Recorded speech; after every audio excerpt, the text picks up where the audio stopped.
Alhamdulillah, wassalatu wassalamu ala rasulillah, amma ba'd. On arrive à la deuxième condition des conditions de la prière, qui est satrul awra. Une condition ô combien importante dans la prière, certes, mais même en dehors de la prière, puisque je vous rappelle que satrul awra est obligé, c'est-à-dire satrul awra, c'est le fait de cacher sa nudité.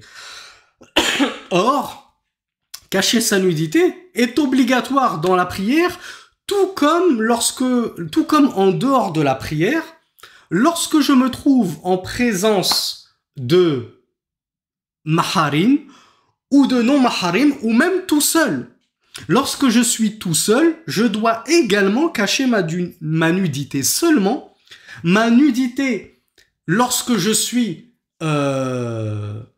devant des maharim, ou bien tout seul, ou bien dehors, elle peut être différente suivant la situation, suivant que je sois un homme ou une femme, etc., etc., comme nous allons le voir, incha'Allah.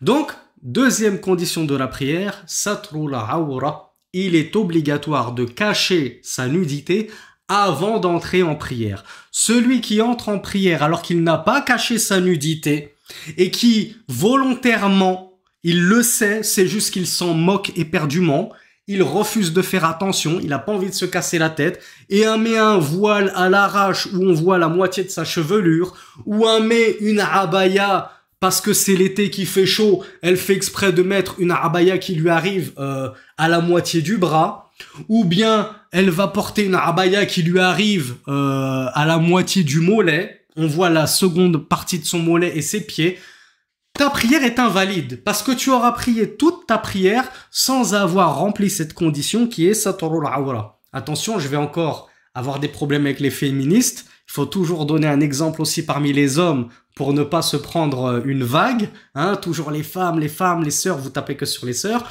Un frère qui va prier avec un short, il rentre en prière avec un short qui remonte au-dessus du genou, on voit une partie de sa cuisse, sa prière est invalide. Parce qu'il n'aura pas concrétisé cette deuxième condition qui est satrul awra. Cheikh Fawzan, hafidhahullah, nous disait Min shurut as-salah satrul awra wa hiya ma yajibu taghtiyatuhu. Parmi les conditions de la prière, il y a le fait de cacher sa nudité, et c'est ce qu'il est obligatoire donc de cacher, de voiler.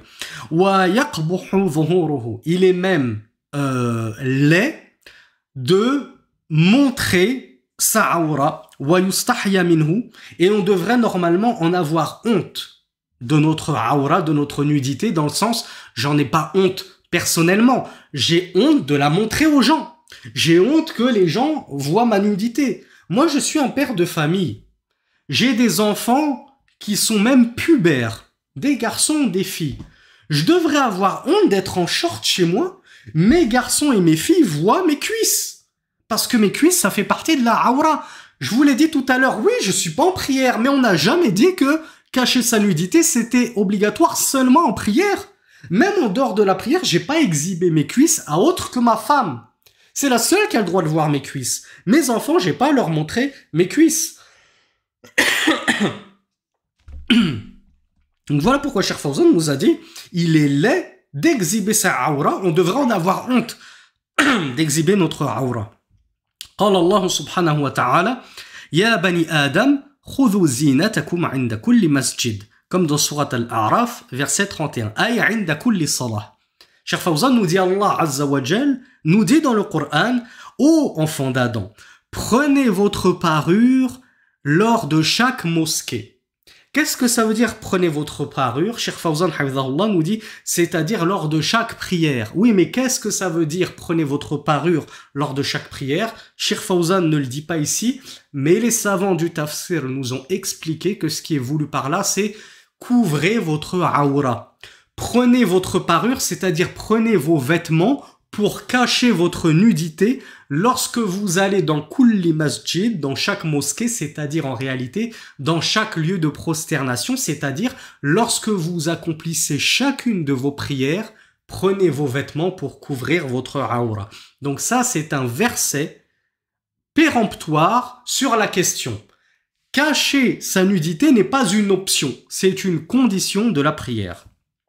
وقال النبي صلى الله عليه وعلى آله وسلم لا يقبل الله صلاة حائض أي بالغ أو بالغة إلا بخمار كما رواه أبو داود والترمذي وحسنه.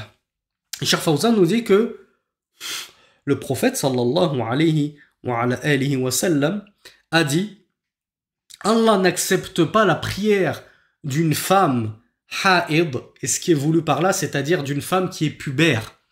Il me semble avoir vu une vidéo de Matmati, je sais plus comment il s'appelle, Marwan Matmati ou quelque chose comme ça, qui a traduit ce hadith par ou un hadith qui ressemble à celui-là, dans lequel il y a le mot ha'id.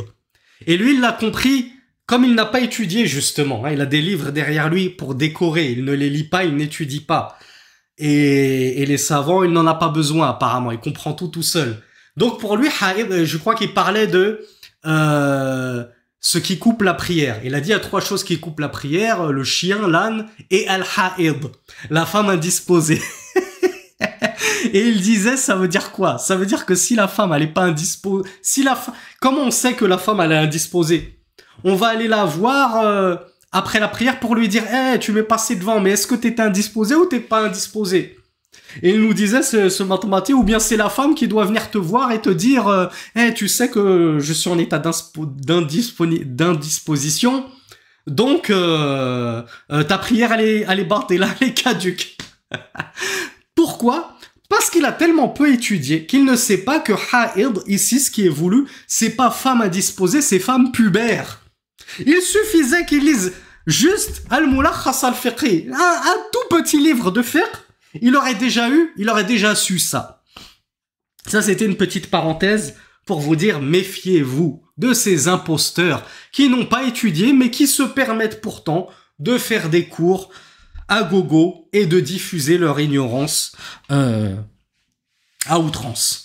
Donc ici, lorsque le messager d'Allah nous dit Allah n'accepte pas la prière d'une femme ha'id, c'est-à-dire d'une femme pubère, pas d'une femme indisposée, illa bi khimar, sauf avec un khimar. Donc bien évidemment que la femme qui est indisposée, même si elle met 36 khimars sur la tête, Allah n'acceptera toujours pas sa prière, c'est logique. Donc ce qui est voulu par ha'id, c'est une femme balira, qui est pubère. Donc ici on a un autre hadith où le messager d'Allah nous prouve que c'est une condition de la prière de couvrir sa nudité. Et la chevelure de la femme fait partie de sa nudité en prière ou devant des hommes étrangers. Le hadith est rapporté par Abu Daoud et At-Tirmidhi.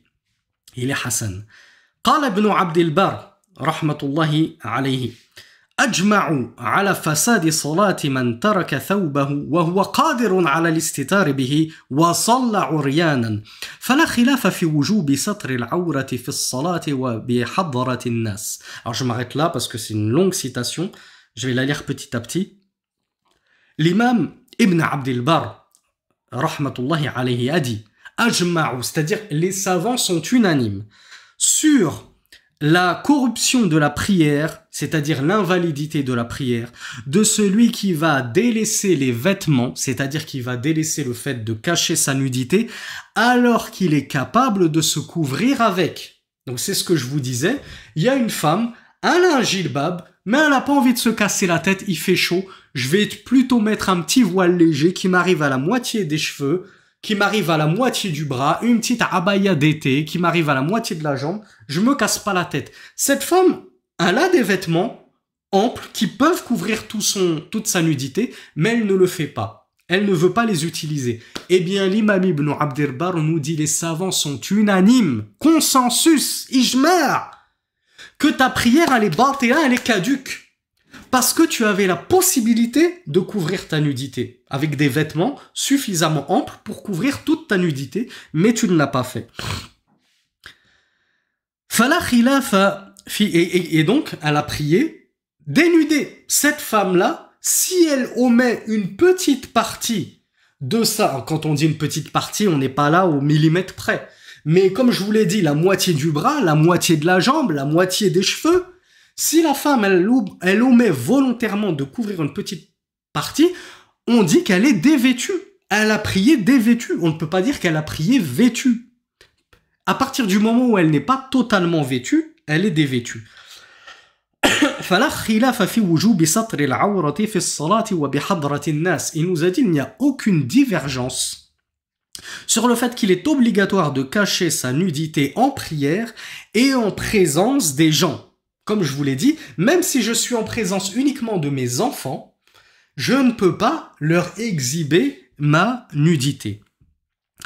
وفي الخلوة على الصحيح. Et même dans l'isolement selon l'avis le plus juste. Comme je vous l'ai dit tout à l'heure en préambule, même lorsque je suis tout seul chez moi, j'ai pas à rester tout nu ou en tout cas avec la aura découverte. Je dois avoir honte d'Allah subhanahu wa ta'ala parce qu'il y a un hadith du messager d'Allah sallallahu alayhi wa sallam qui a dit Inna Allah haqqu an yustahya minhu. Allah il est encore plus en droit qu'on ait honte devant lui. Donc même si je suis tout seul, je dois avoir honte vis-à-vis d'Allah subhanahu wa ta'ala et je dois cacher ma nudité. لحديث معاوية ابن حيضة القشيري قال النبي صلى الله عليه وعلى آله وسلم احفظ عورتك إلا من زوجتك أو ما ملكت يمينك قال قلت فإذا كان القوم بعضهم في بعض قال فإن استطعت أن لا يراها يعني يرينها أحد فلا يرينها قال قلت فإذا كان أحدنا خاليا قال الله حق أن يستحيا منه من الناس. Donc Cheikh Fawzan poursuit sa citation de l'imam Ibn Abd al-Barr rahmatullahi alayhi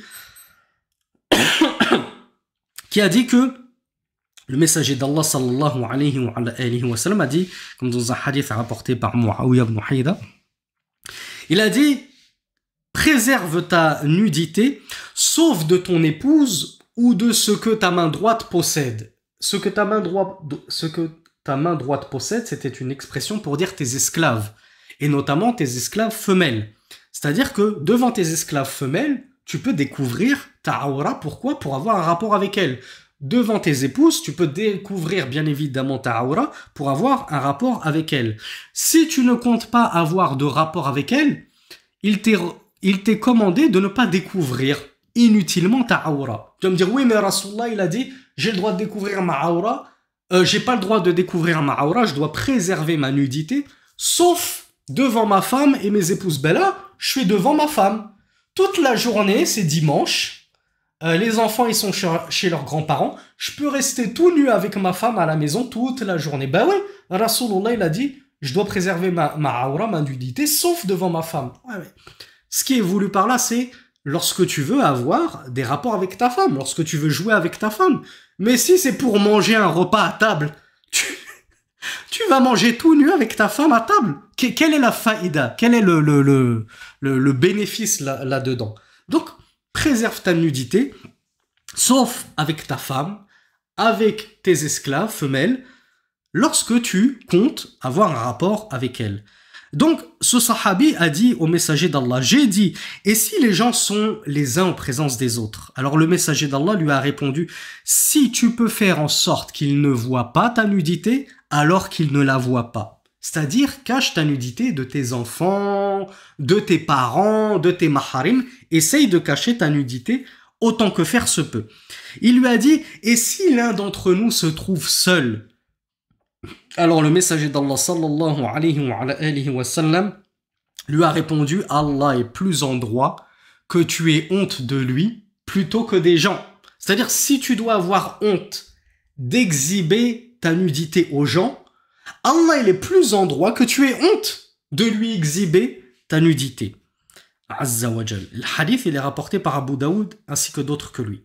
وقد سمى الله كشف العورة فاحشة في قوله عن الكفار وإذا فعلوا فاحشة قالوا وجدنا عليها آباءنا والله أمرنا بها قل إن الله لا يأمر بالفحشاء comme dans Surat Al-A'raf numéro 28 وكانوا يطوفون بالبيت عراه ويزعمون أن ذلك من الدين فكشف العورة والنظر إليها يجر إلى شر خطير وهو وسيلة إلى الوقوع في الفاحشة وهدم الأخلاق كما هو مشاهد في المجتمعات المتحللة التي ضاعت كرامتها وهدمت أخلاقياتها فانتشرت فيها الرذيلة وعدمت فيها الفضيلة.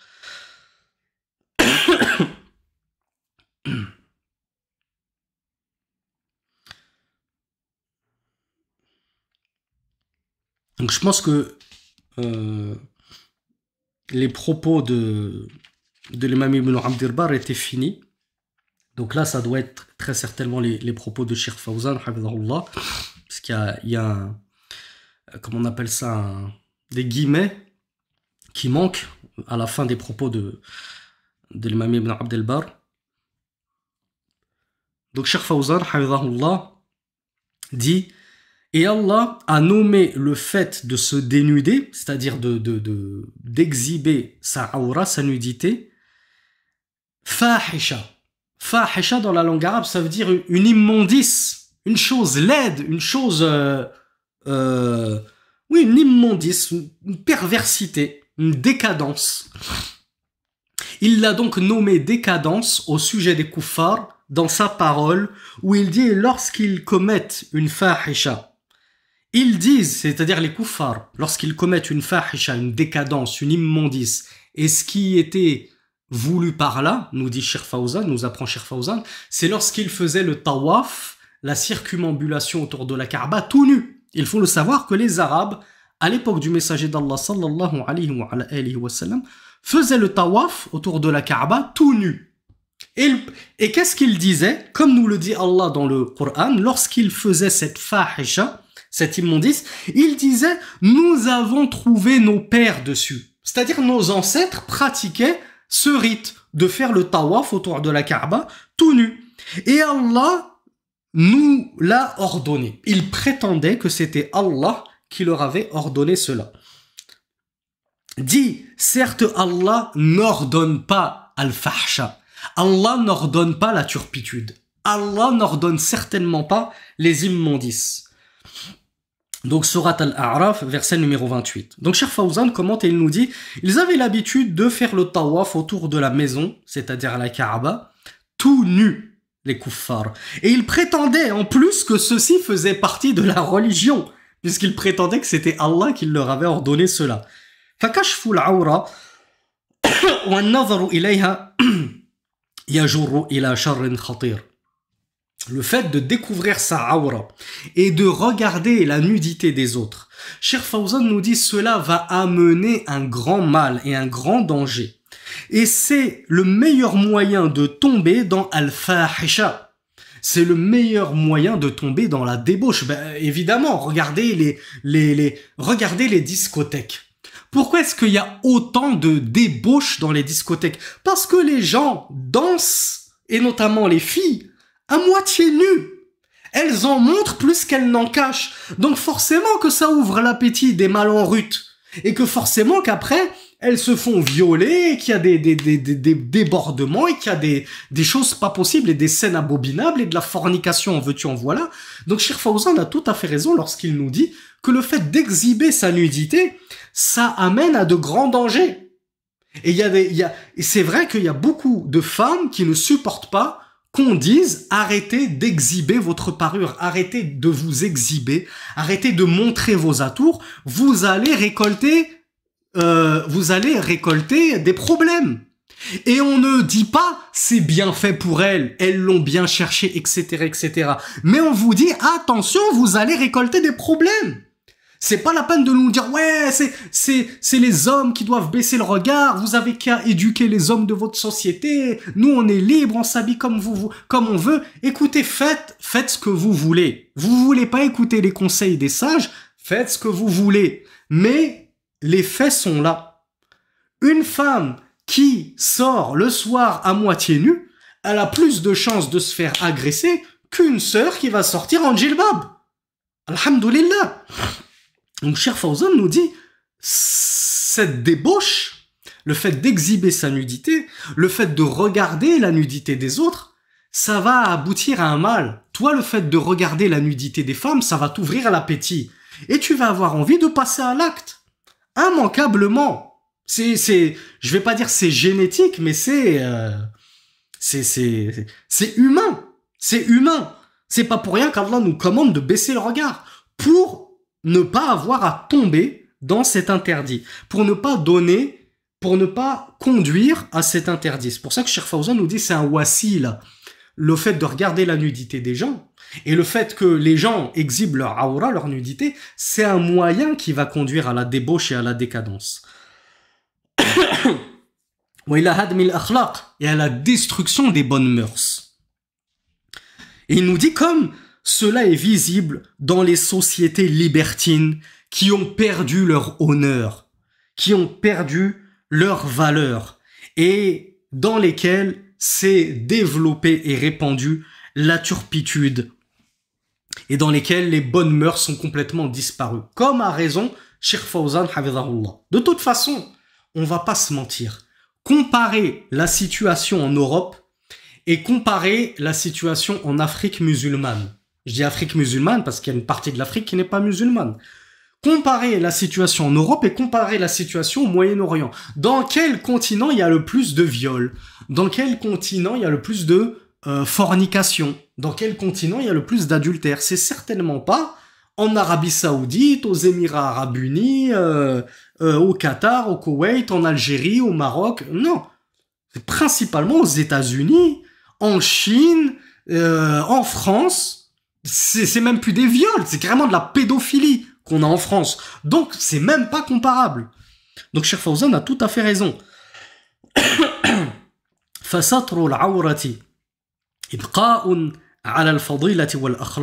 Le fait de cacher sa nudité permet de préserver et de conserver son honneur et ses bonnes mœurs et ses bonnes vertus. ولهذا يحرص الشيطان على إغراء بني آدم بكشف عوراتهم وقد حذرنا الله سبحانه وتعالى منه في قوله يا بني آدم لا يفتننكم الشيطان كما أخرج أبويكم من الجنة ينزع عنهما لباسهما ليريهما سوآتهما. Comme dans le verset 27 de la sourate Al-A'raf. Donc je m'arrête là. Cheikh Fawzan Hafidhahullah nous dit que c'est pour cela que le shaitan, le diable, va tout faire et va accourir et va multiplier tout ce qui est en ses moyens, il va déployer tout ce qui est en ses moyens pour perdre les enfants d'Adam dans cette chose, dans cette immondice qu'est la découverte de leur aura, le découvrement de leur nudité.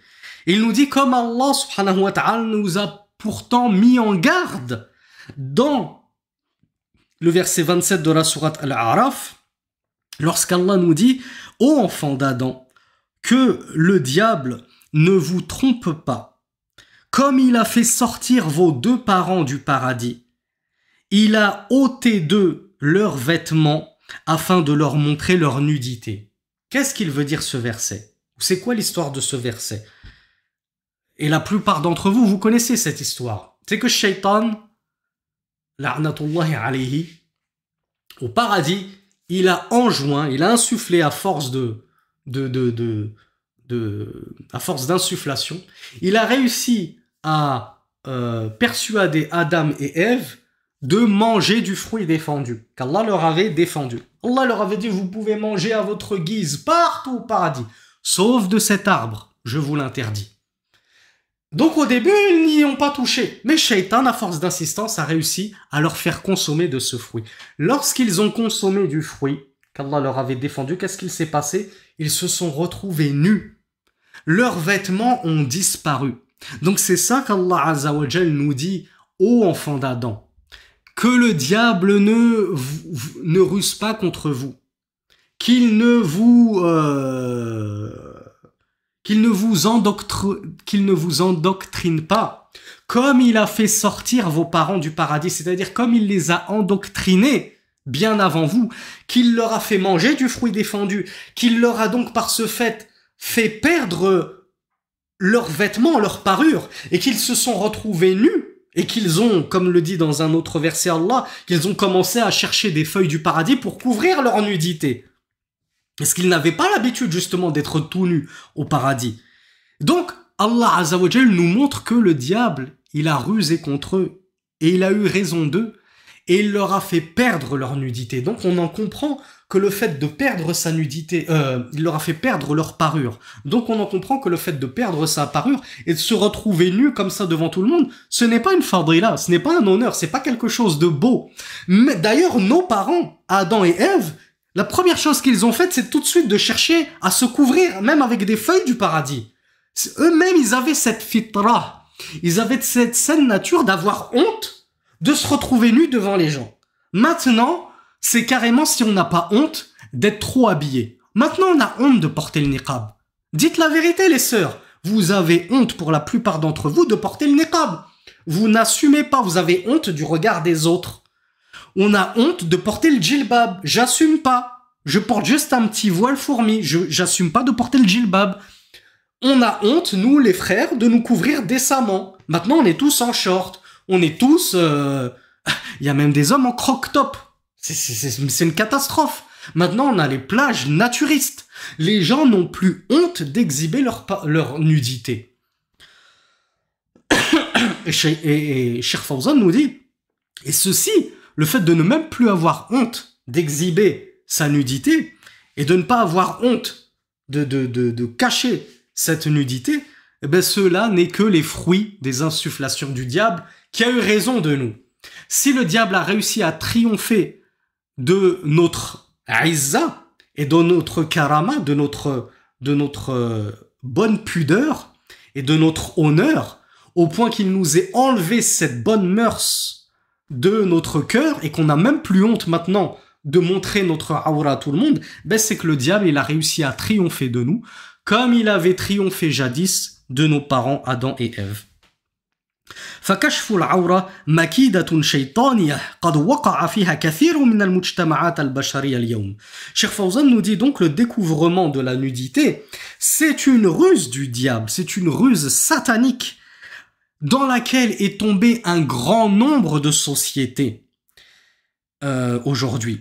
وربما يسمون ذلك رقيا Watafannunan. Subhanallah, c'est exactement ce que je disais. Cheikh Fawzan nous dit, ils peuvent même appeler cela, ces pervers, de la modernité, entre guillemets. Les koufars, ceux qui s'exhibent, hein, les plages naturistes et les sociétés occidentales qui jugent que se dévoiler, c'est un signe de modernité, même tristement en Algérie et au Maroc, hein, on a des musulmanes qui disent que le voile, c'est archaïque, c'est un retour en arrière, et que se dévoiler, c'est un signe de modernité, c'est un signe de civisme, c'est un signe d'être élevé dans la société. Subhanallah, regardez comme Cheikh Fawzan a raison.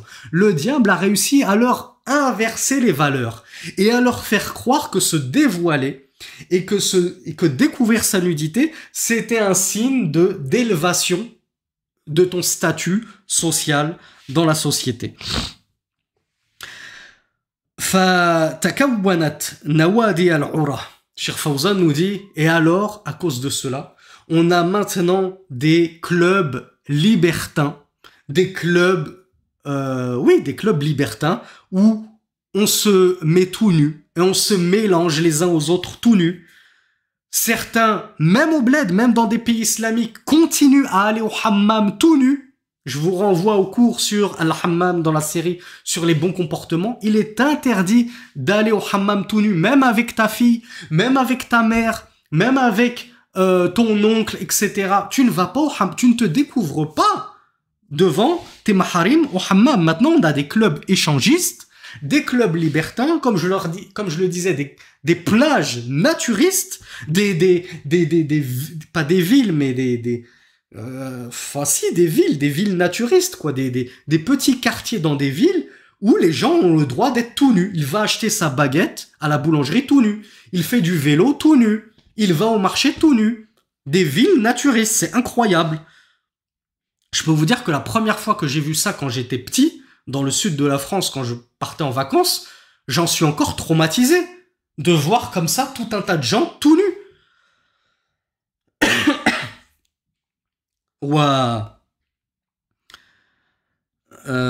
وتفشى الصفور في النساء فعرضت أجسادهن أمام الرجال بلا حياء ولا خجل. Cheikh Fawzan nous narre cette triste réalité, c'est que maintenant de plus en plus, as-sufur fin nisa. C'est quoi as-sufur fin nisa? Si je vous le dis en français, la plupart des sœurs vont pleurer. Elles vont dire, Cheikh Fawzan, il a pointé le doigt là où ça fait mal. As-sufur, dans la langue arabe, ça vient de asfaratil mar'a al-wajhiha, qui veut dire la femme, elle a découvert son visage. Et Cheikh Fawzan, il nous dit maintenant, le shaitan, il a tellement perdu nos sœurs, et autres que nos sœurs, les femmes en général, que maintenant c'est devenu normal pour nos sœurs de découvrir leur visage. Elles ne voient même plus le mal. Elles disent, ben quoi, le niqab c'est pas obligatoire. Depuis quand le niqab c'est pas obligatoire? Nous on est malikites, c'est pas obligatoire. Ben si.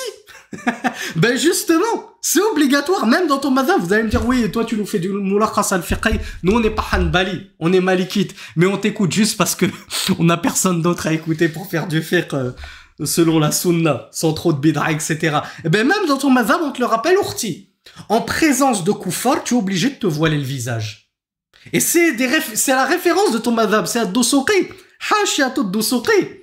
C'est pas un savant malikite inconnu qui a dit ça. Non, non. C'est le mu'tamad de ton madhab. Devant les kuffars, tu dois te voiler ton visage. Donc, Cheikh Fawzan, il a raison. Le shaitan, il vous a tellement perdu que maintenant, vous trouvez ça normal de découvrir votre visage. Et Cheikh Fawzan va plus loin. Il nous dit, elles exposent alors leur corps aux hommes sans la moindre honte et pudeur. Ça ne dérange même plus nos sœurs musulmanes d'exposer leur beauté, leur corps, leurs bras, leurs jambes, une partie du décolleté, la chevelure et même le visage au kuffar. Ça ne les dérange plus que les gens se rincent l'œil sur elles. Et encore une fois, on va taper aussi sur les frères pour être juste. Où est passée la bonne jalousie des frères? Où sont passés les rijals de notre umma qui ne tolèrent pas et qui n'acceptent pas que des gens se rincent l'œil sur leurs femmes et admirent les attributs de leurs femmes. Là, ta femme, elle est là pendant 10 minutes à attendre le bus. Ça te dérange pas que tous ceux qui passent, ils voient ta femme, ils regardent ta femme. Il peut même s'arrêter devant elle, lui parler, il la voit, il baisse pas les yeux, ça te dérange pas. Donc, où est passée aussi la bonne virilité de nos frères?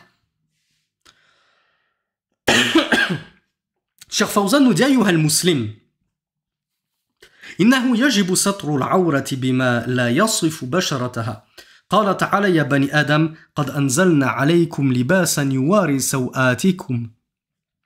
Comme dans Surat Al-A'raf, verset numéro 26. Cheikh Fawzan, hafidhahullah, nous dit aux musulmans, il est obligatoire de cacher ta nudité par ce qui ne va pas décrire la peau. Qu'est-ce qui est voulu par là? Il est voulu ici principalement ce qui ne va pas décrire la couleur de ta peau. C'est-à-dire qu'à partir du moment où tu vas mettre un vêtement tellement fin, toi tu vas mettre une abaya jusque même à la moitié des mains. Et tu vas dire, ben moi je me suis voilée, ça y est, j'ai mis une abaya, je me suis couverte. Oui, mais le problème c'est que le tissu il est tellement fin qu'on voit à travers la couleur de ta peau. Ou bien, comme on le verra plus tard, et ça, Cheikh Al-Albani l'a très bien illustré dans son livre sur Jilbab ou al-Mar'a, il ne faut pas aussi qu'il soit daïq, de fait que même s'il cache la couleur de la peau, il ne cache pas et il ne soustrait pas au regard la forme du membre. Parce qu'on a des sœurs, malheureusement, on l'a déjà dit dans plusieurs publications, qui n'ont pas plu aux sœurs, parce qu'elles n'aiment pas qu'on leur rappelle ça. Cacher ta awra ya ukhti al-mujaljaba ou al-mutajaljiba, c'est pas juste de porter un jilbab avec une veste cintrée par-dessus. Ça, c'est pas un jilbab. Tu vas me dire, oui, mais on voit pas la couleur de ma peau. C'est bon, Cheikh Fawzan, il a dit que cacher sa nudité, c'est le fait de cacher la couleur de sa peau. Oui, mais pas que. Il faut aussi cacher la forme de ton corps. À quoi il te sert ton djilbab si par-dessus tu mets une veste cintrée où on voit toute la forme de tes épaules, on voit toute la forme de ta poitrine parce que tu fermes la veste, on voit toute la forme de ta taille, de tes hanches. Ça, c'est pas un djilbab. Tu as beau porter 10 djilbab en dessous, tu peux même porter ton niqab, si tu portes une veste cintrée par-dessus, tu n'as pas concrétisé les conditions du djilbab. Il a beau cacher la couleur de ta peau, il ne cache pas la forme. Et la forme, tu n'as pas le droit de la montrer.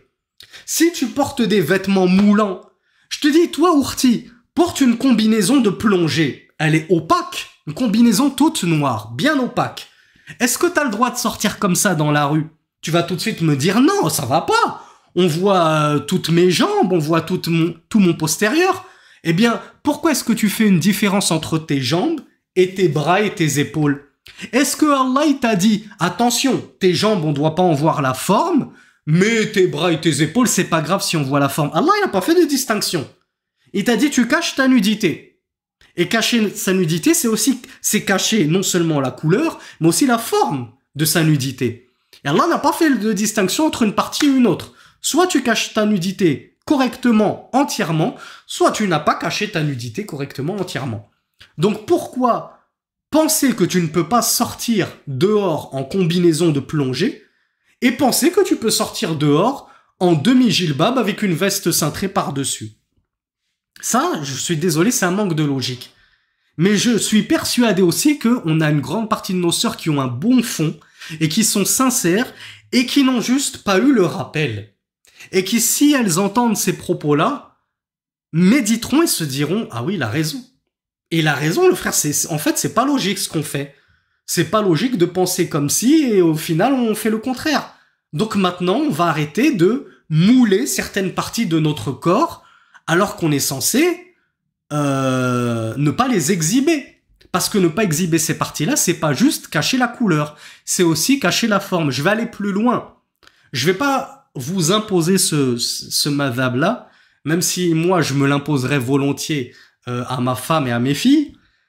Mais Cheikh Al-Albani, et c'était une parole attribuée à l'imam Ahmed, il a dit « Moi, je n'accepte pas non plus que les femmes sortent en chaussettes, c'est-à-dire qu'elles montrent leurs chaussettes, parce que les chaussettes, elles moulent complètement la forme du pied. » Or, le pied, c'est une aura. Le pied de la femme est une aura, comme on va le voir. Si tu dois cacher ton pied, ça veut dire que tu dois cacher aussi bien la couleur du pied que la forme du pied. Donc, normalement, la chaussette, ça ne passe pas. Et ça, c'était un avis de l'imam Ahmed. C'est un avis repris par Cheikh Al-Albani à notre époque. Et c'est un avis qui est très pertinent. Je vous dis, je ne l'impose pas. Je vais pas vous le dire aux sœurs, ah, vous avez plus le droit de sortir en chaussettes, avec une abaya qui arrive pile poil sous la cheville, et puis en dessous des chaussettes, ça passe pas. Mais sachez que c'est pour vous montrer à quel point cacher la forme, c'est important. Parce que même de simples chaussettes, chez l'imam Ahmed, ça ne passait pas. Chez Cheikh Al-Albani, ça ne passait pas, parce que la forme doit être cachée également.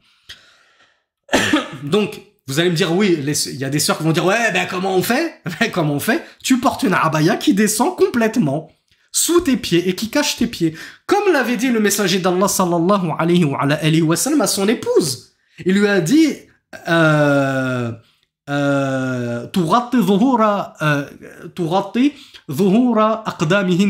il faut que la abaya, elle cache le haut de ses pieds. Donc la abaya, elle doit tomber sur les pieds et cacher le haut de ses pieds. Ensuite, donc, quelle était la preuve de Cheikh Fawzan que ton vêtement, ta parure, ne doit pas décrire ta peau? Il nous dit, c'est la parole d'Allah subhanahu wa ta'ala, ô enfants d'Adam, nous avons certes fait descendre sur vous libasan, des vêtements ou un vêtement qui cache votre nudité. Donc Allah subhanahu wa ta'ala nous explique qu'il a fait descendre pour nous des vêtements afin de cacher notre nudité, comme dans sourate Al-A'raf, verset numéro 26. فَمُوَارَاتُ الْعَوْرَةِ بِاللِّبَاسِ السَّاتِرِ أَمْرٌ مَطْلُوبٌ وَوَاجِبٌ. Donc Cheikh Fawzan commente et il nous dit, ainsi, cacher sa aura, sa nudité, par des vêtements qui sont satir, c'est-à-dire des vêtements couvrants, qui vont couvrir ta aura. C'est un impératif religieux, c'est un ordre, c'est une obligation.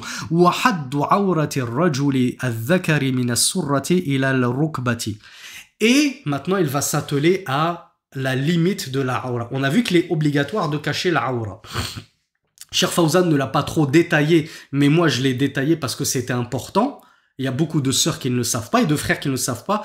Comment on cache cette aura? Qu'est-ce qu'il faut cacher? C'est pas uniquement la couleur de la peau, c'est aussi la forme de la peau. Voilà pourquoi nous les hommes aussi, on n'a pas le droit de porter des pantalons moulants qui moulent complètement notre postérieur. Donc on doit porter des vêtements amples qui ne moulent pas la aura. Mais ça vaut encore plus pour les femmes que pour les hommes. La femme tout entière est aura. Donc nous les hommes, comme on va le voir, notre aura, elle est pas, y a pas une grande superficie à couvrir. Les femmes, quand elles sortent dehors, elles doivent tout couvrir. Donc quand on lui dit, Akhi, Ourti, tu dois pas t'habiller moulant, faut pas qu'elle se dise, bon, ça va, ce que je dois pas m'habiller moulant, c'est au niveau de la jupe. Je porte une jupe ample, mais si je mets une petite veste au-dessus bien serrée, ça pose pas de souci. Non, Ourti. Comme on te l'a dit, de la même façon que nous les hommes, on doit pas mouler notre aura, toi aussi tu ne dois pas mouler ta aura. Toute ta aura. De la même façon que nous ne doit pas mouler toute notre aura. Donc maintenant, Cheikh Fawzan, il nous dit, quelle est la limite de la aura, de la nudité de l'homme? Il nous dit la limite de la aura de l'homme, c'est du nombril jusqu'au rukba, jusqu'au genou. Les hadiths Ali ibn Abi Talib radiyallahu anhu, la tubriz fakhidhak. ولا تنظر إلى فخذ حي أو ميت كما رواه الإمام أبو داود وابن ماجه وفي الحديث الآخر غط فخذك فإن الفخذ عورة رواه مالك وأحمد والترمذي وحسنه ومع هذا كله. Alors je le verrai plus tard. Donc Cheikh Fawzan hafizahullah, il nous apprend que la aura de l'homme c'est du nombril jusqu'au genou. Qu'est-ce que ça veut dire du nombril jusqu'au genou? Chez la majorité des savants, ça veut dire que c'est toute la partie comprise entre le nombril et le genou. Ça veut dire que le nombril et le genou en eux-mêmes ne font pas partie de la aura. Mais pour cacher la partie qui est comprise entre le nombril et le genou, tu es forcément obligé de couvrir une petite partie du nombril et une petite partie du genou. Parce que si tu ne couvres pas au moins une petite partie du nombril et une petite partie du genou, ça veut dire qu'une petite partie du nombril sera découverte. Et une petite partie sous le nombril sera découverte et une petite partie au-dessus du genou sera découverte. Donc pour être sûr d'avoir bien couvert tout ce qui est entre le nombril et les genoux, tu es obligé de remonter un petit peu sur le nombril et un petit peu en dessus du genou. Cheikh Fawzan nous rapporte deux hadiths qui vont prouver, parce que certains vont dire « Oui, mais moi j'ai déjà entendu que la cuisse, ça fait pas partie de la aura. » En fait, en gros, la aura, c'est juste les parties honteuses, hein, les attributs royaux devant et derrière. Et c'est vrai qu'il y a un avis minoritaire qui stipule ça, qui est en plus basé sur des preuves, ou en tout cas une preuve où le messager d'Allah aurait découvert sa cuisse et qu'il ne l'avait pas donc recouverte. Mais la majorité des savants voient que les cuisses fait bien partie de la aura et donc il est obligé de la cacher, même pour les hommes, hein, c'est pas juste les femmes, même nous les hommes on doit cacher nos cuisses, et ceci en vertu de deux hadiths que nous rapporte Cheikh Al-Fawzan hafizahullah, où Ali ibn Abi Talib avait dit que le messager d'Allah sallallahu alayhi wa sallam a dit: n'expose pas ta cuisse et ne regarde pas la cuisse ni d'un vivant ni d'un mort. C'est-à-dire que même la personne morte, tu n'as pas à regarder sa cuisse parce que c'est sa partie honteuse. Ça fait partie de ses parties honteuses, ça fait partie de sa nudité, donc ne la regarde pas. Le hadith, il est rapporté par Abu Daoud et Ibn Majah. Dans un deuxième hadith, le messager d'Allah avait dit « Cache ta cuisse ». Car certes, la cuisse est nudité. Donc ça, c'est un hadith vraiment sans équivoque sur le sujet. Donc on ne peut pas se permettre ensuite d'aller prendre d'autres hadiths qui, eux, sont non équivoques, sont plutôt équivoques sur le sujet.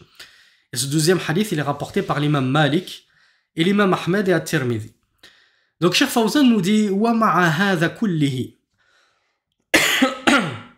نرى مع الأسف الشديد كثيرا من الرجال عندما يزاولون الألعاب يكشفون أفخاذهم لا يغطون إلا العورة المغلظة وهذه مخالفة صريحة لهذه النصوص فالواجب عليهم التنبه لذلك والتقيد بأحكام دينهم وعدم الالتفات لما يخالفها. Et comme il a raison, Cheikh Fawzan, hafidhahullah, il nous dit, et avec tout ce que nous venons de voir, il est vraiment triste et regrettable de constater qu'un grand nombre d'hommes, lorsqu'ils jouent à certains jeux, et ce qui est voulu ici, c'est certains sports, ils découvrent leurs cuisses et ils ne cachent que la awra al-mughallada, c'est-à-dire la nudité la plus extrême, c'est-à-dire les organes, hein, les attributs royaux et le postérieur. Ils ne cachent que ça. Mais la moitié de la cuisse, ça ne les dérange pas. Ils vont jouer au football, au basketball, ils vont faire de la natation, ils vont pratiquer des sports où ils ne vont pas cacher toute la aura qui est, je le rappelle, du nombril au genou. Non, ils vont cacher seulement la grosse aura, vraiment le sexe, les fesses, et le reste, la partie du ventre qui se trouve sous le nombril, oh c'est pas grave si on la voit. Moi je me mets torse nu, je reste en short, je joue au foot comme ça, c'est pas grave tant que j'ai caché mes parties honteuses. Ben non, c'est grave, Akhi. Tu viens de découvrir ta aura, tu viens de découvrir ta nudité. Et Cheikh Fawzan hafidhahullah nous dit ceci est une contradiction claire des textes. Tu contredis clairement les textes en te dénudant ainsi. Pourquoi? Parce que les textes stipulent que tu dois cacher toute la partie comprise entre ton genou et ton nombril. Il nous dit il est donc obligatoire de faire attention à ceci. Ô tuteurs, il vous est obligatoire d'apprendre à vos enfants qu'ils n'ont pas le droit de se découvrir ainsi lors de leurs pratiques sportives. Alors que dire des sœurs? Que dire des sœurs qui font du foot, de la danse, de je ne sais quoi, et qui c'est le djilbab n'existe plus. Le djilbab n'existe plus. Hadith wala haraj. Cheikh Fawzan nous dit wal mar'atu kulluha awra. On ne peut pas faire plus simple et plus clair. Cheikh Fawzan nous dit la femme tout entière est nudité. Point à la ligne. Qu'est-ce que tu veux polémiquer dessus?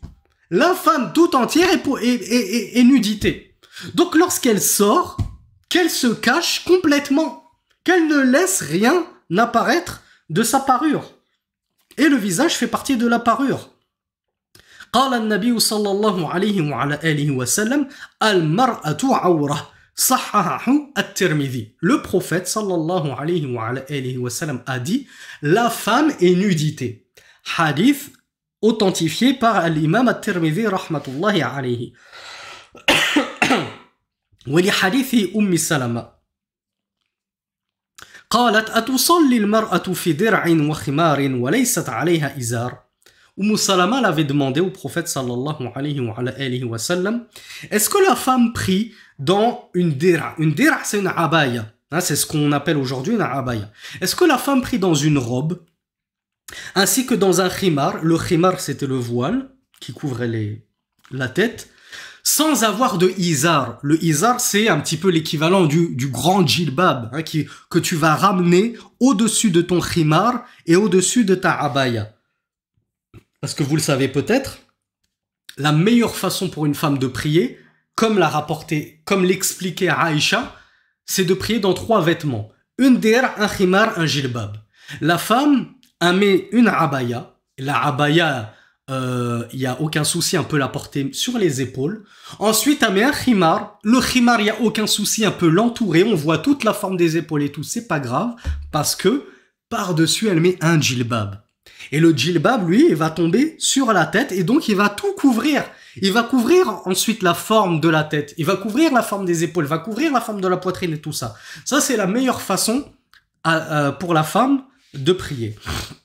Donc, Salama, radiallahu anha, elle avait demandé au prophète, sallallahu alayhi wa sallam, est-ce que la femme peut prier avec une simple robe et un khimar, sans djilbab, sans izar? Il lui a dit, إذا كان الدرع سابغا يغطي ظهور قدميها كما رواه أبو داود.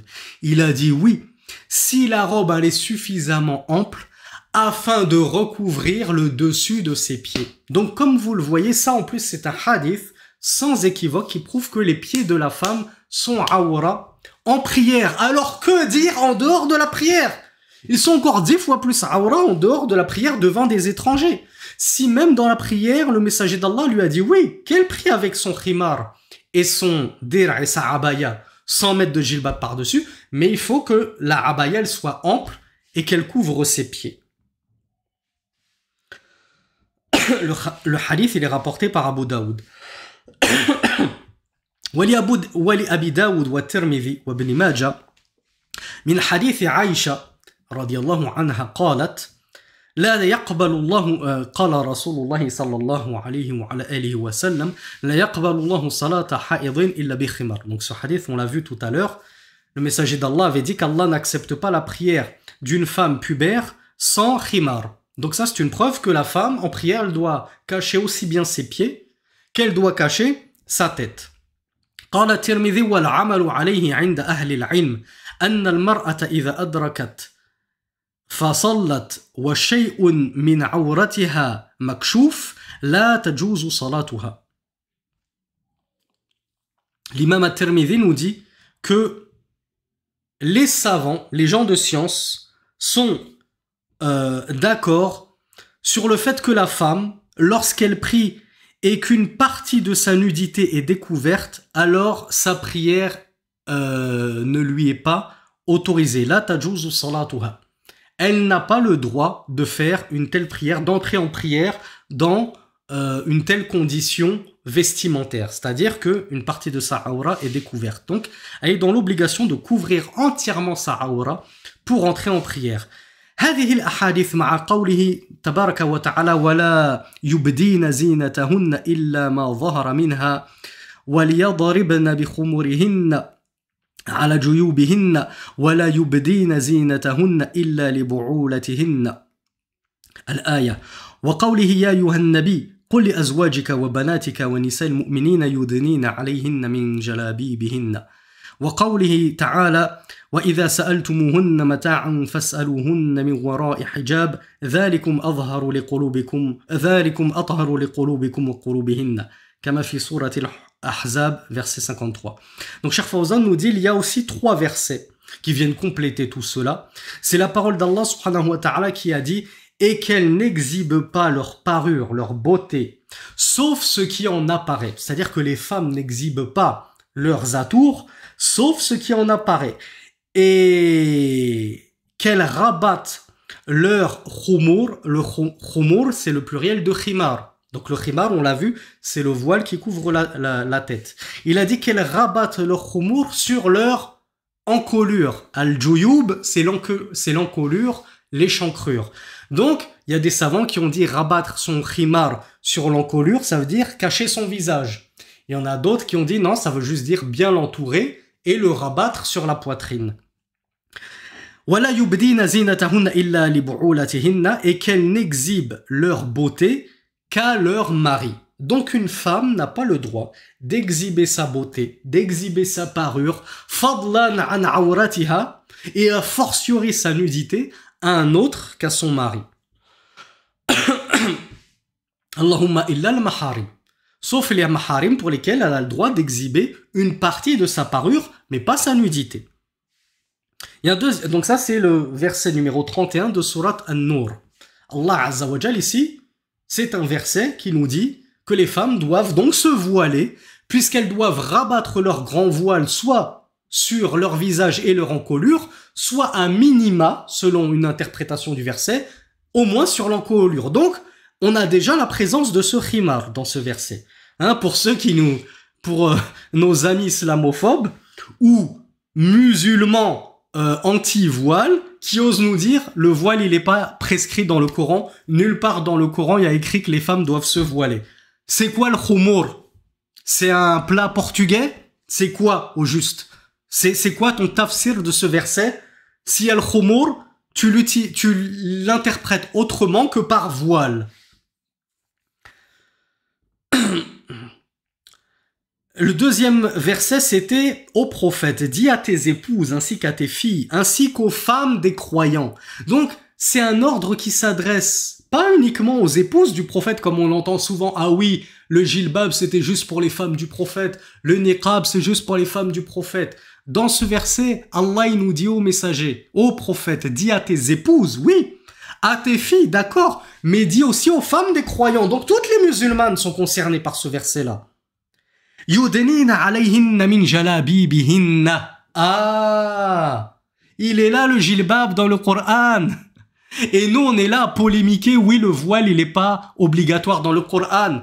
Mais mon pauvre, mais ma pauvre petite islamophobe, ou mon pauvre petit musulman vendu, qui prétend que le voile n'est pas écrit dans le Coran. On n'en est même pas au voile, nous. Nous, on en est au djilbab. On est en train de dire aux femmes qu'elles doivent porter le djilbab. Qu'est-ce que tu nous embrouilles avec ton voile? Il n'est pas écrit dans le Coran. C'est carrément le djilbab qui est écrit dans le Coran. Le djilbab, c'est au-dessus du voile. Le voile, al-khimar, c'est juste pour couvrir la tête. Le djilbab, il se pose au-dessus du khimar. Il couvre tout le corps de la tête aux pieds.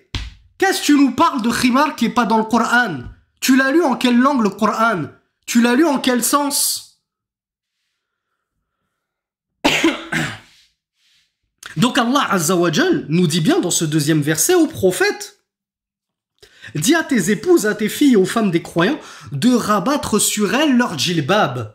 Donc oui, bien sûr que les femmes doivent porter le djilbab. Ça c'est sourate Al-Ahzab, les coalisés, verset numéro 59. Et enfin, dans le dernier verset que nous cite Cheikh Saleh Al-Fawzan, Allah Azza wa Jal dit « Et lorsque vous leur demandez un quelconque besoin, alors demandez-leur derrière un hijab, derrière un voile, derrière un rideau.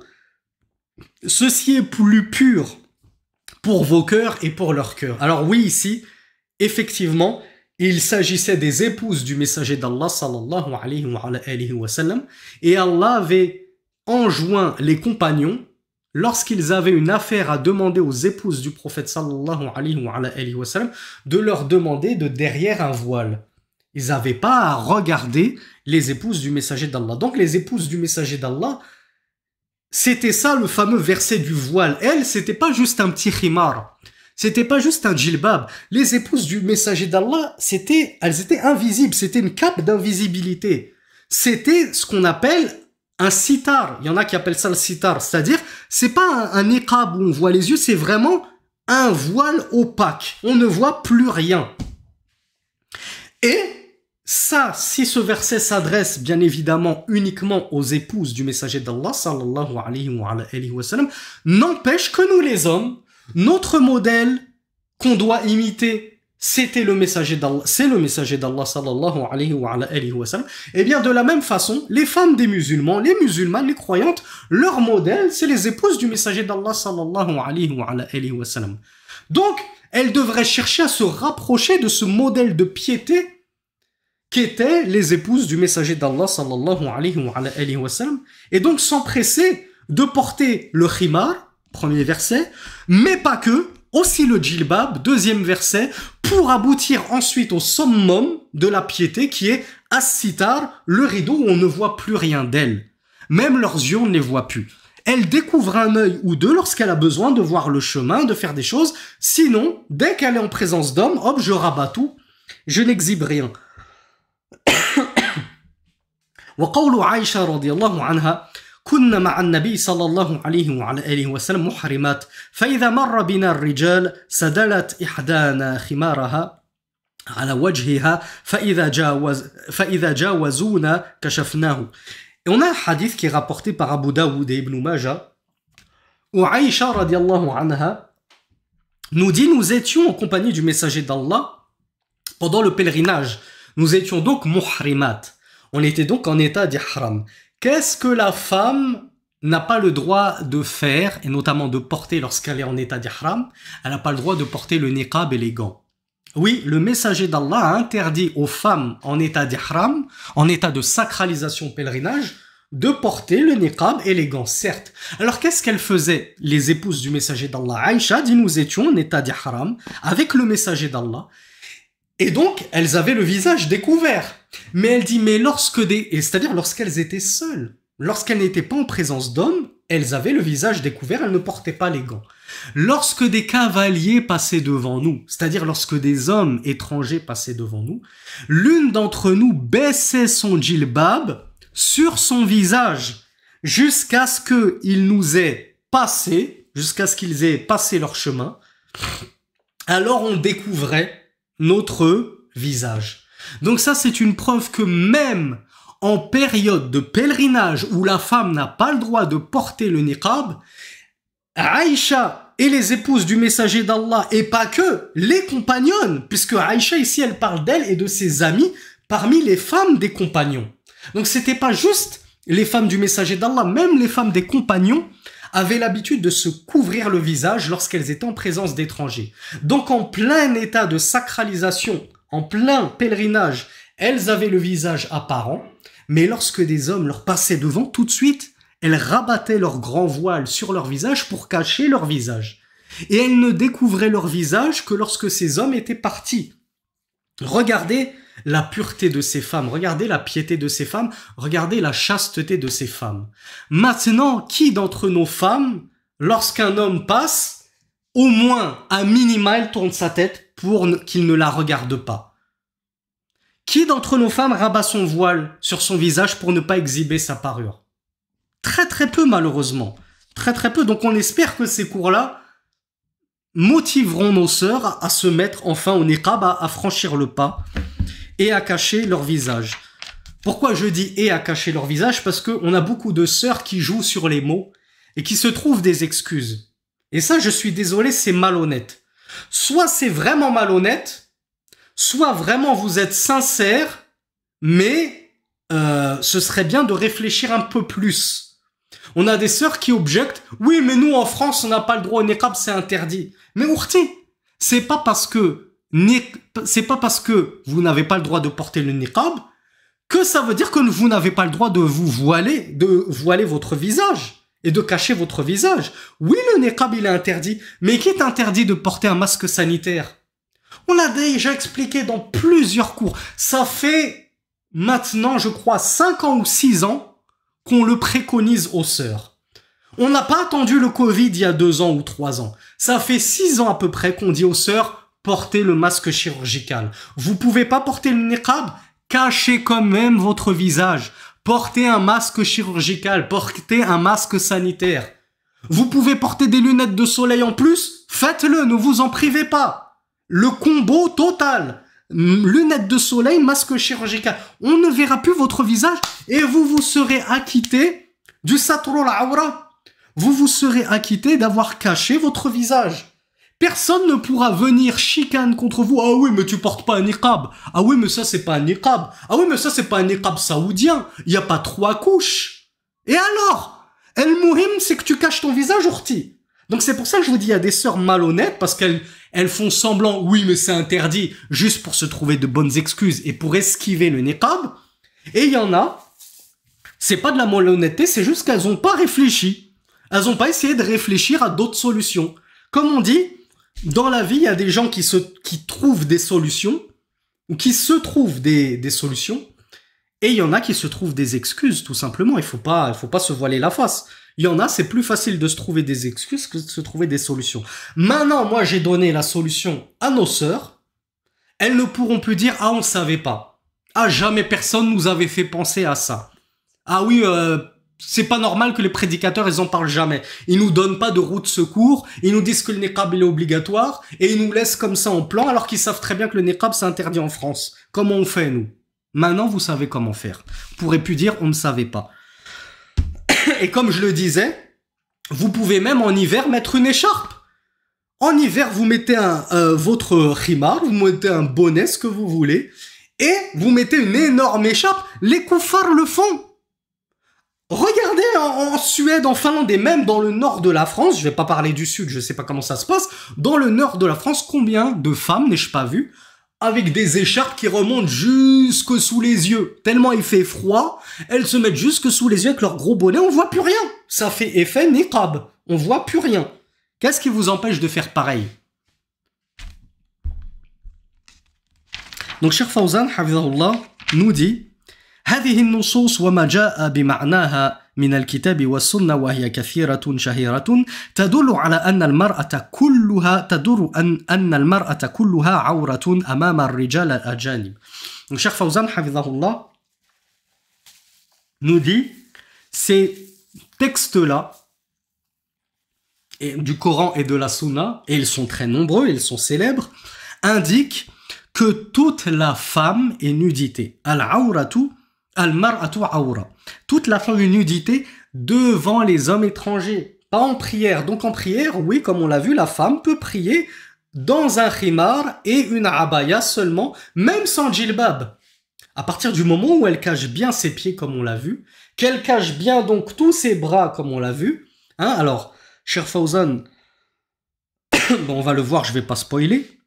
Donc, cher Fawzan nous dit, mais en dehors de la prière, devant des hommes étrangers, la femme tout entière, elle est awra.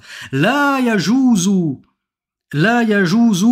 an tuzhira min badaniha shay'an. Il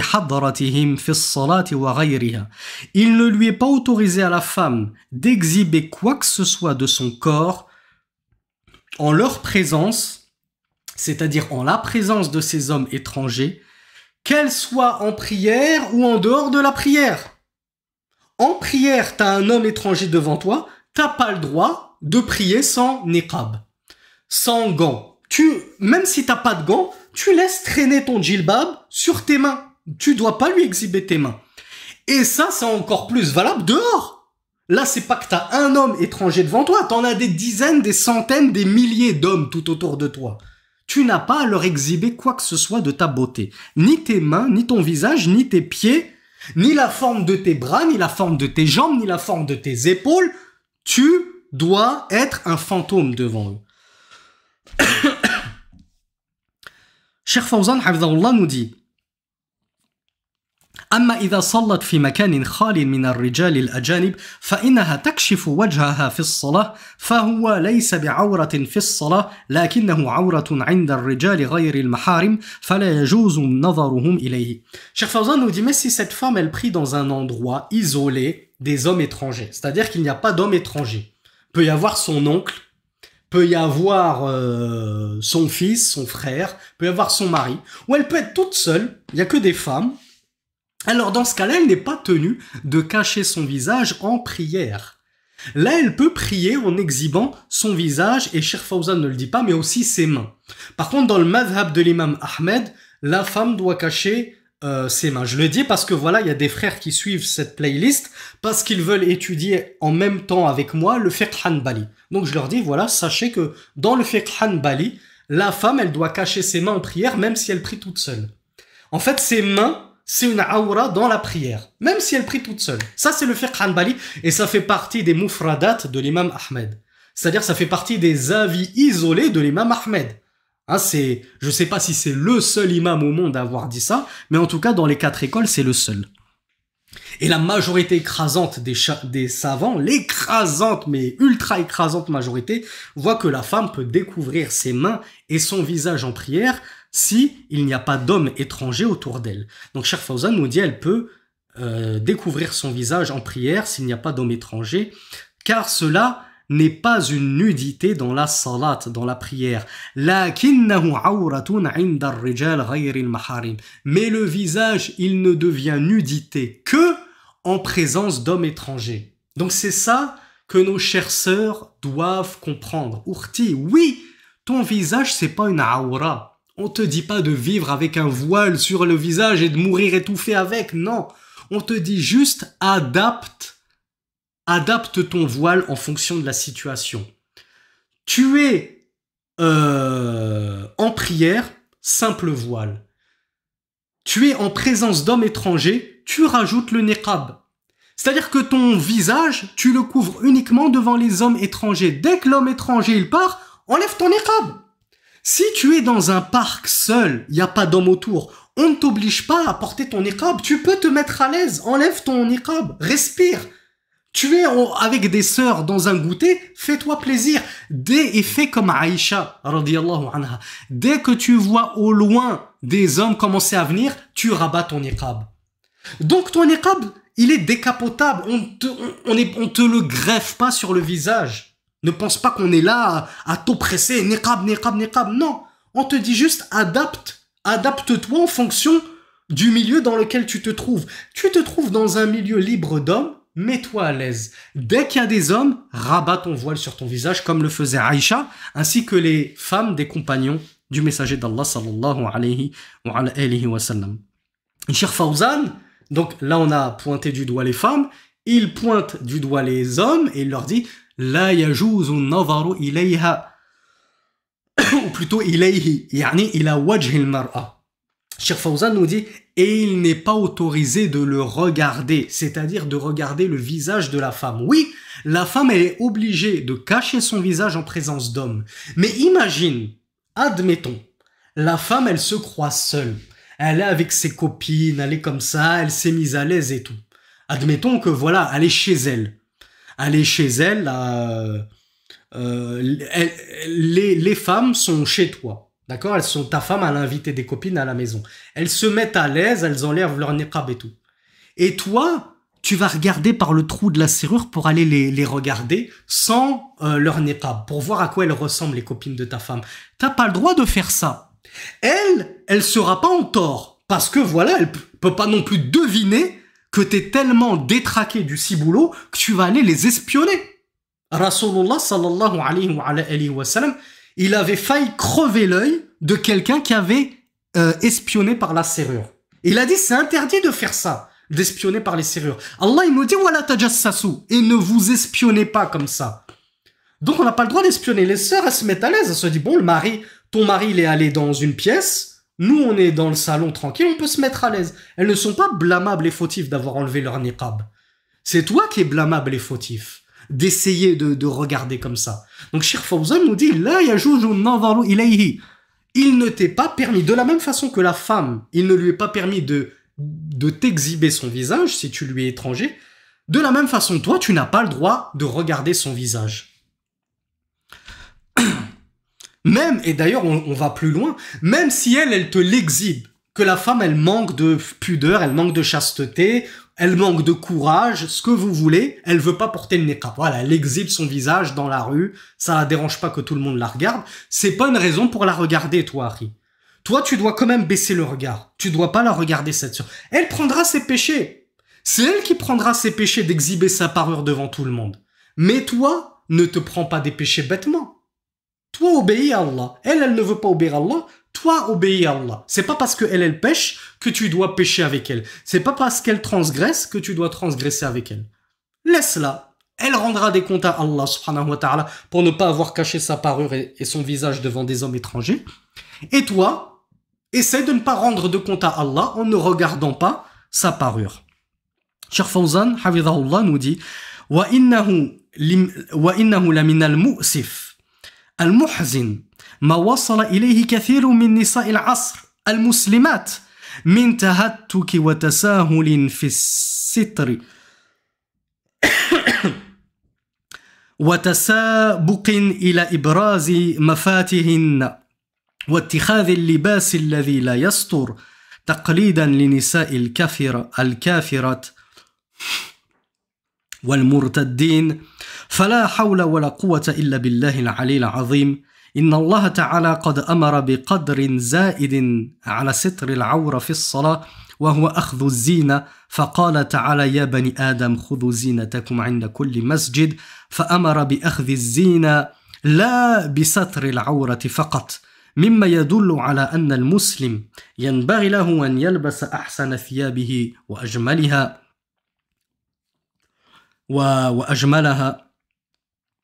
في الصلاة للوقوف بين يدي الله سبحانه وتعالى فيكون المصلي في هذا الموقف على أكمل هيئة ظاهرا وباطنا. Donc Cheikh Fawzan, hafidhahullah, ici il nous dit que il est très regrettable et très triste de constater ce à quoi sont arrivés un grand nombre de femmes aujourd'hui parmi les femmes des musulmans. Tout à l'heure il parlait des femmes en général. Là il dit comme c'est triste de voir à quel niveau est arrivée une grande partie des femmes des musulmans aujourd'hui de tahattuk.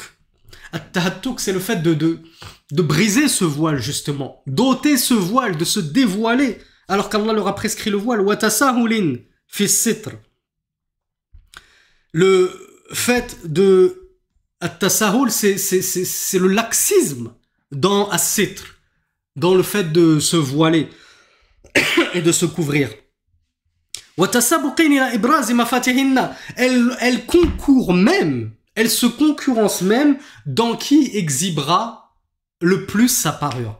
Regardez, enfin non, j'allais vous dire, regardez sur Instagram, regardez sur TikTok. Non, surtout ne les regardez pas. Mais il est triste de savoir que sur TikTok et sur Instagram, demandez à vos épouses, qui elles vous le confirmeront, les femmes, c'est la course, et on parle des musulmanes, on parle bien des musulmanes, c'est la course à qui se dandinera le plus, qui dansera le plus, qui ôtera le plus sa parure, qui se dévergondera le plus. Ça donne envie de vomir ce façade, cette fahsha, cette turpitude que nous voyons de nos jours de la part de nos sœurs. Ce sont nos sœurs. C'est une honte que nos sœurs se rabaissent autant à exhiber leur chair comme de vulgaires morceaux de viande.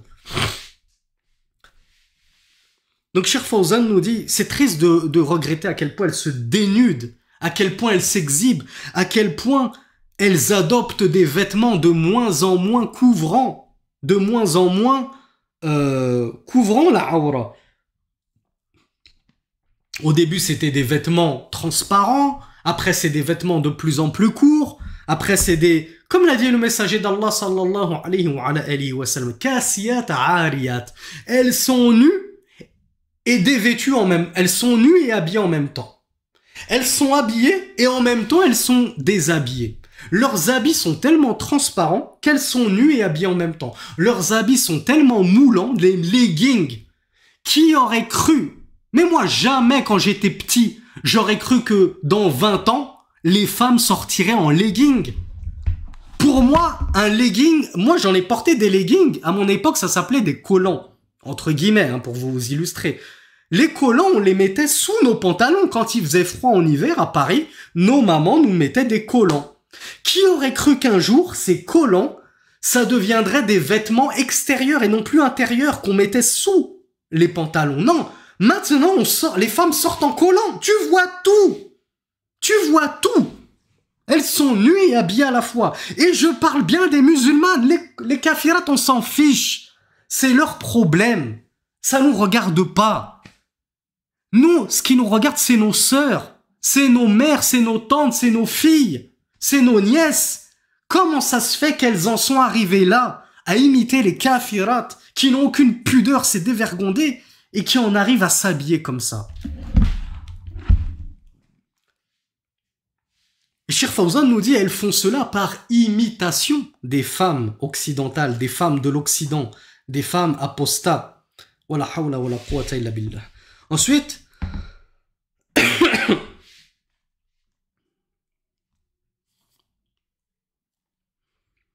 Cheikh Fawzan hafidhahullah conclut en nous disant que Allah subhanahu wa ta'ala, il a ordonné une partie excédente au simple fait de cacher la nudité en prière. Il n'a pas juste ordonné de cacher la nudité en prière, non. Il a ordonné de prendre sa parure en prière. Il a dit, Allah subhanahu wa ta'ala, Ya bani Adam, khudhu zinatakum 'inda kulli masjid. Ô enfants d'Adam, prenez votre parure lors de chaque prière. Donc Allah a ordonné de prendre un embellissement, pas juste le fait de cacher sa nudité. Donc Cheikh Fawzan nous dit, ceci nous indique que le musulman, il convient qu'il s'habille des plus beaux vêtements lorsqu'il rentre en prière, afin de se tenir devant Allah subhanahu wa ta'ala dans le plus bel accoutrement, dans la plus belle des parures. Afin que le musulman, après avoir fait ses ablutions, et donc être dans un état de purification intérieure, il a purifié ses membres, il a purifié son cœur par le tawhid, donc il est dans un état de pureté intérieure parfait. Il faut aussi qu'en apparence, il essaye d'atteindre un état d'embellissement et de pureté parfait en purifiant ses vêtements et en portant ses plus beaux vêtements. Et c'est triste, effectivement, il a tout à fait raison, Cheikh Fawzan, de constater que on a des gens qui vont à la prière. Alors, on n'en veut bien sûr pas à ceux qui ne peuvent pas faire autrement, qui ne peuvent pas se changer entre deux prières parce qu'ils travaillent, ils ne peuvent pas se changer. Mais on en a qui vont à la prière en pyjama, en bleu de travail, avec des vêtements qui puent la cigarette, qui sont couverts de charcuterie ou je sais pas quoi. Donc, quand tu peux pas faire autrement, Allah la yukallifu nafsan illa wus'aha. Allah ne surcharge pas une âme de ce qu'elle ne peut supporter. Mais si tu peux, embellis-toi, parce que Cheikh Fawzan nous dit effectivement qu'Allah ne nous a pas ordonné juste de cacher notre nudité, non, il nous a ordonné en plus de prendre notre parure. C'est-à-dire qu'on doit se mettre sur notre 31, on doit se faire beau. Et pour la parure, il n'y a pas besoin de chercher midi à 14h, on te demande pas d'aller chez Jean-Paul Gaultier, chez Yves Saint-Laurent et d'acheter de la haute couture, non. Ta parure, c'est juste, fais-toi propre, fais-toi beau, fais-toi bien, un beau camis blanc, c'est déjà très bien. Tu te mets une belle djellaba marocaine, c'est très bien. Tu te mets un beau djilbab, c'est très bien. C'est déjà une belle parure. On te demande pas forcément de mettre tes bijoux pour les sœurs. Hein. Les hommes de mettre un costard 3 pièces, je sais quoi. Non, mais ne porte des vêtements beaux. Essaie de ne pas porter des vêtements sales, des vêtements qui sentent mauvais, etc. etc. هذا والله أعلم وصلى اللهم على نبينا محمد والحمد لله رب العالمين.